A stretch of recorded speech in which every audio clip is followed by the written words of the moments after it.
mujeres son diagnosticadas con cáncer de cuello uterino y cada día 6 mujeres peruanas fallecen por esta enfermedad. Muy buenas tardes, así comienza una nueva edición de su programa El Dr. PAMS y hoy día tenemos un tema muy importante para tomar conciencia, para reflexionar sobre esta enfermedad y sobre todo tomar acción. Invitar a nuestros pacientes, a nuestros oyentes a reflexionar sobre el tema y acudir a hacerse sus controles. Vamos a hablar sobre la prevención del cáncer del cuello uterino y para ello tenemos el agrado de presentarles a la doctora Karina Álava, médico especialista en ginecología y obstetricia del Policlínico PAMS, a quien le damos la cordial bienvenida. Muchas gracias, doctor Marca, muchas gracias a todos. Estoy encantada de estar en una nueva edición del Dr. PAMS. Bienvenida, doctora Karina. Comencemos con la definición entonces, ¿no? ¿De qué se trata esta enfermedad del cáncer del cuello uterino? Bueno, en este caso el cáncer del cuello uterino viene a ser cambios que se dan en las células originales del cuello uterino. En este caso, el cuello uterino, tenemos que recordar, es la porción final y estrecha del útero. Estas células pueden presentar cambios, los cuales pueden llegar a ser anormales a lo largo del tiempo previa infección de un agente que es el virus del papiloma humano y con el tiempo pasar a desarrollarse en un cáncer de cuello uterino.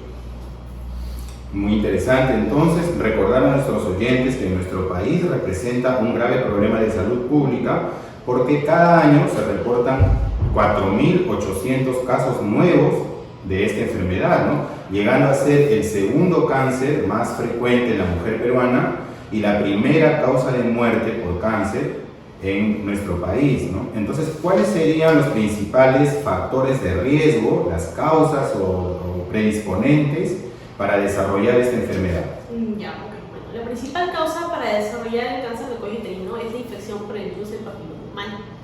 Este virus se contrae por tener relaciones sexuales por lo general, pero es un virus que se contrae sobre todo por contacto de piel a piel, o sea, contacto de una superficie cutánea con una superficie cutánea infectada por el virus del papiloma humano.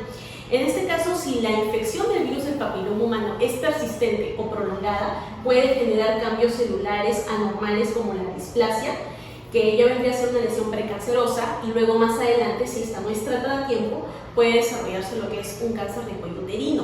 Ahora, todas las personas que han iniciado su vida sexual van a en algún momento contraer este virus del papiloma humano.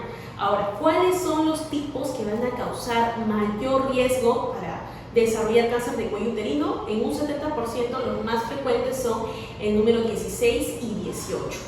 También tenemos que tener en cuenta que vamos a estar con más riesgo de contraer el virus del papiloma humano al iniciar una vida sexual antes de los 18 años o también tener un mayor número de parejas sexuales o simplemente estar con una pareja que ha tenido en su pasado un alto número de parejas sexuales.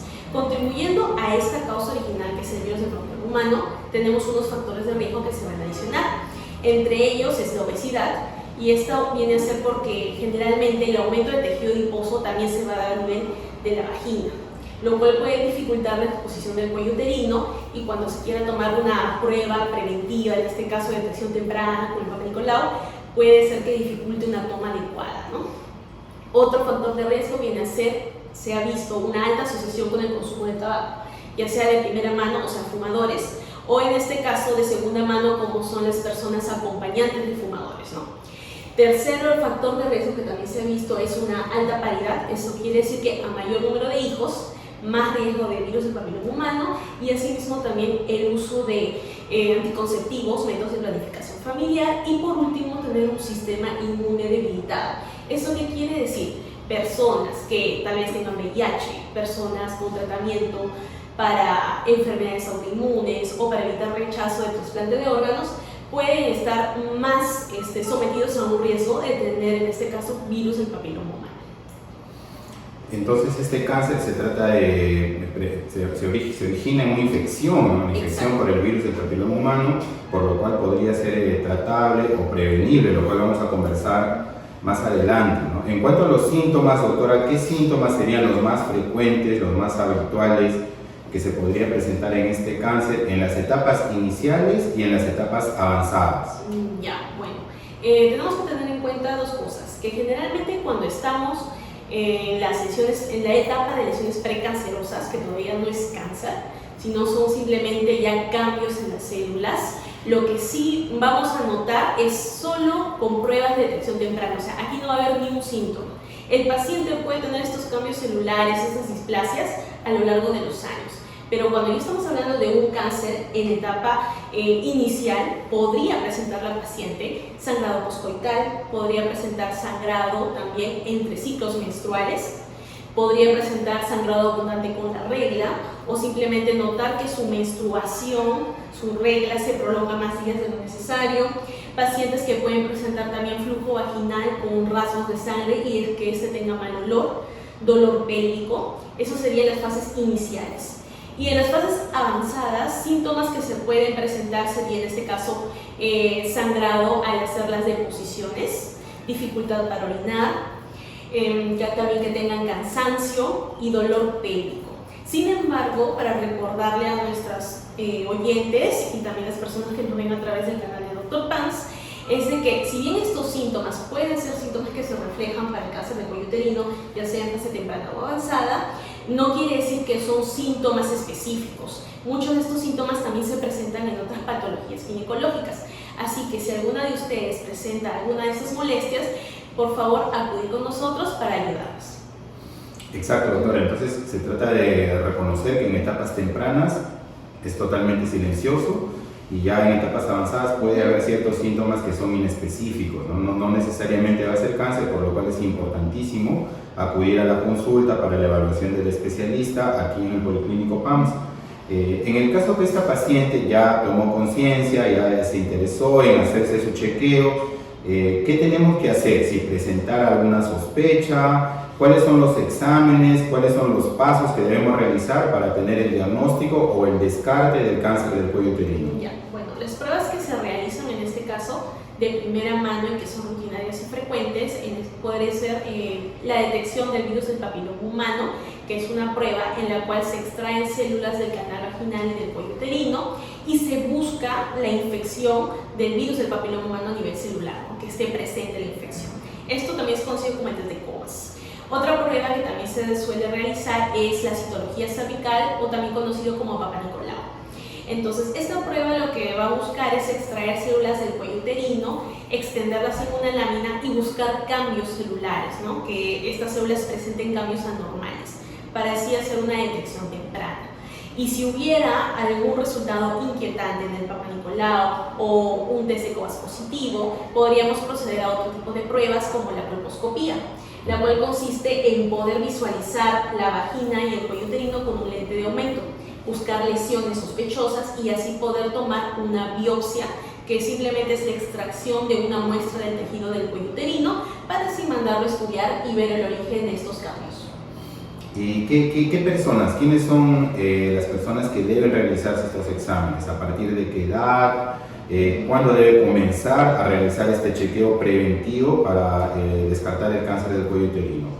En este caso, todas las mujeres a partir de los 21 años hasta los 65 años. Todas que hayan iniciado su vida sexual a partir de los 21 años, no antes. Ahora, hasta los 65 años va a depender siempre y cuando los últimos 3 Papa Nicolaus o citologías cervicales hayan sido negativas.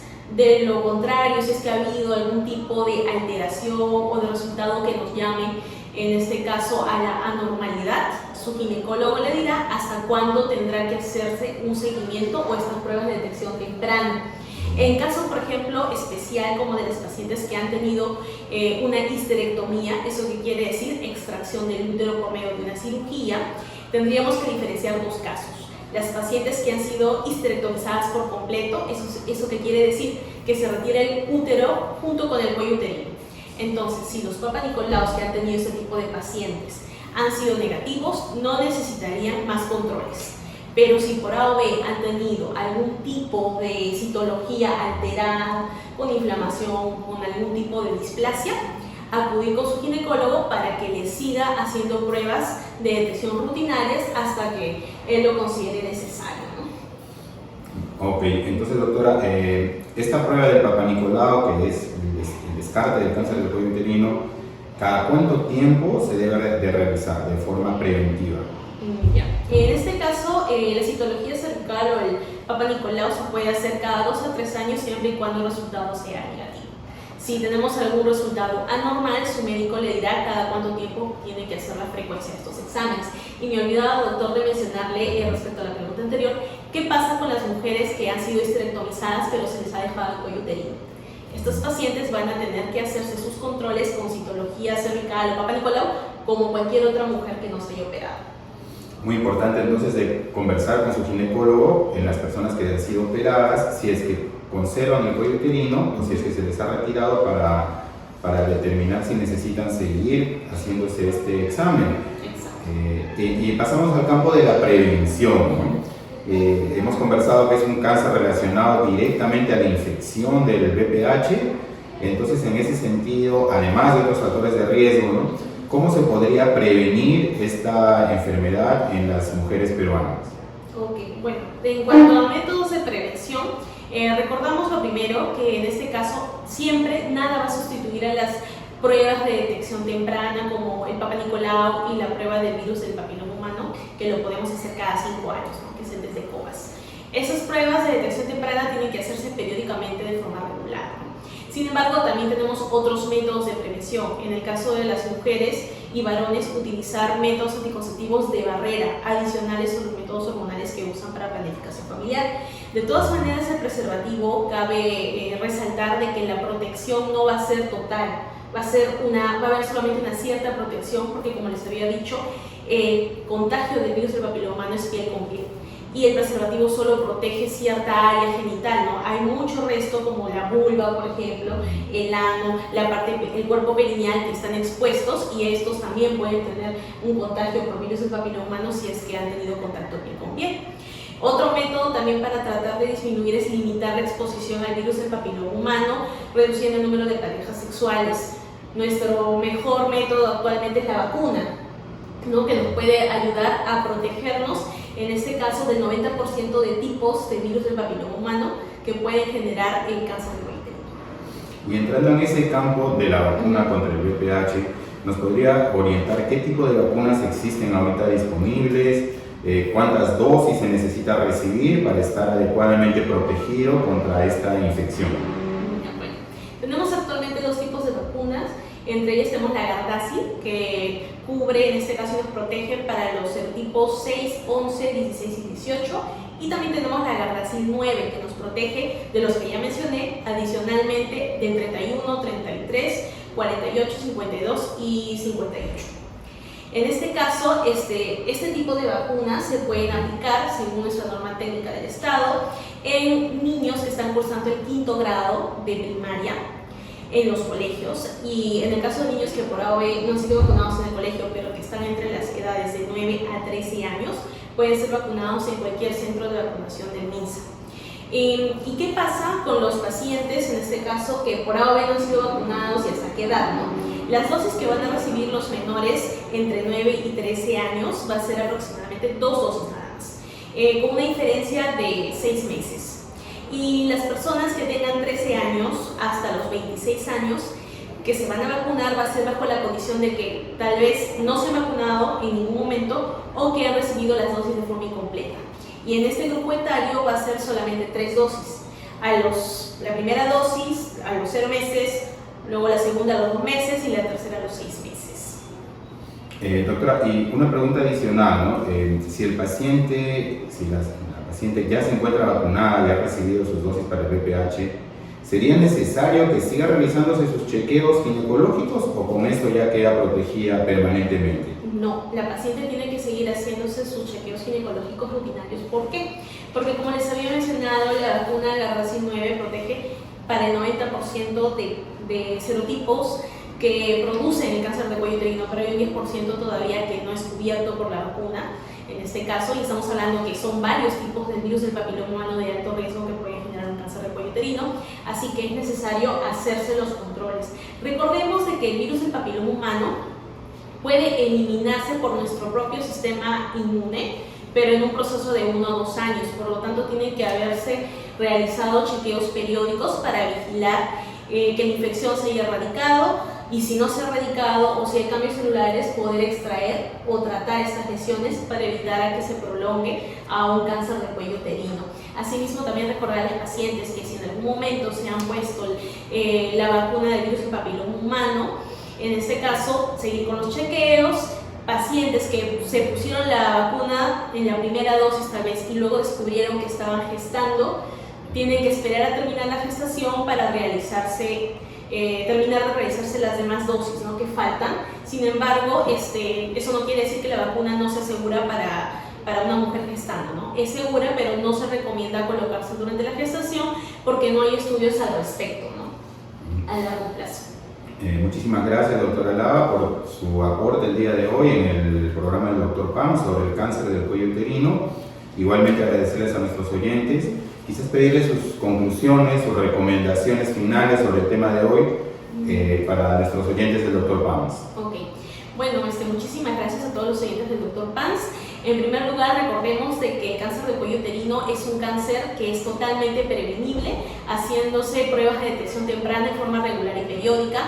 Casi todos las personas que han iniciado su vida sexual en algún momento han contraído el virus del papiloma humano, y si bien lo podemos eliminar con nuestro propio sistema inmune, a veces cuando la infección es persistente y prolongada puede generar cambios celulares y esto puede desarrollarse a lo largo de los años en un cáncer de cuello uterino si es que la paciente no se ha hecho controles rutinarios para detectarlo a tiempo. Recordemos que las lesiones precancerosas se pueden tratar. Es necesario que se puedan vacunar todas las pacientes, aún así hayan obtenido un resultado positivo para virus del papiloma humano. Eso no quiere decir que no se puedan vacunar. ¿Por qué? Porque la vacuna les va a proteger de otros tipos de virus del papiloma humano que también pueden generar cáncer de cuello uterino. Y sobre todo, no es necesario para nuestros oyentes hacerse la prueba de VPH antes de vacunarse. Tranquilamente puedes acercarte con nosotros, con tu ginecólogo de confianza, para poder averiguar más sobre esta vacuna y sobre cómo prevenir el cáncer de cuello uterino. Muchísimas gracias, doctora. Invitar a nuestros oyentes a visitarnos en el Policlínico PAMS junto al Colegio Pardo. Los esperamos para atenderlos en el servicio de ginecología, entre otras especialidades, de lunes a sábado, de 8 a 7. Contamos con diferentes especialidades, diferentes servicios, en ginecología, medicina, pediatría, entre otros servicios, gastroenterología. Puede llamar al teléfono del PAMS al 922-136-030 para separar una cita o escribir un mensaje de WhatsApp y seguir sintonizando el Dr. PAMS todos los sábados a las 2:30 a través de las ondas de radio satélite, bajo el auspicio del Policlínico PAMS Chincha. Muchísimas gracias por la presente edición.